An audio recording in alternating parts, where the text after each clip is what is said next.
Islam Japarov hasn't slept in his bed since last September. His bag hangs where he left it, his clothes where they were hung on the day men in black uniforms abducted the 18-year-old and his cousin. Now Islam's father is left half hoping, half grieving, and wondering if he's in any way to blame. During one of the interrogations after the abduction, the investigating committee said they studied all possible versions and were considering one connected with me and my activity. I asked what he meant and he answered, "You need to be careful in your behavior." I asked, "Does that mean my children are alive?" He smiled and shrugged his shoulders. Abdurashid was deputy chairman of the Tartars' informal parliament, the Mejlis, before it was effectively shut down by Crimea's new administration. Tartar media outlets have been raided or denied licenses. Last March, the body of a Tartar man, Reshmat Akhmetov, was found with signs of torture.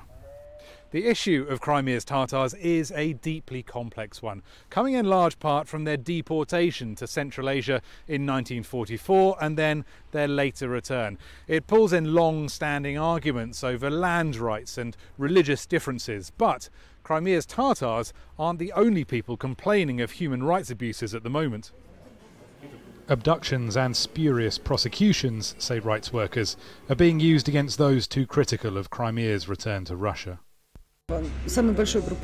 Another group is Ukrainian activists who at any point in their lives expressed involvement in organizations supporting Ukraine on Maidan. It's surprising.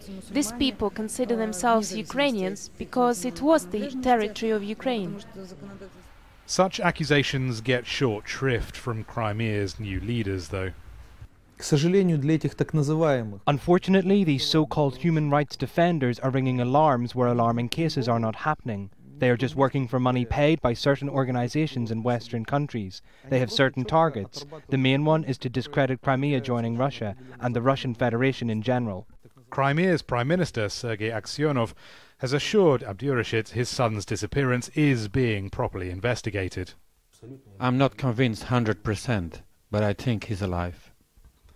Until he's proven right or wrong, all he can do is campaign and hope. Rory Challens, Al Jazeera, Crimea.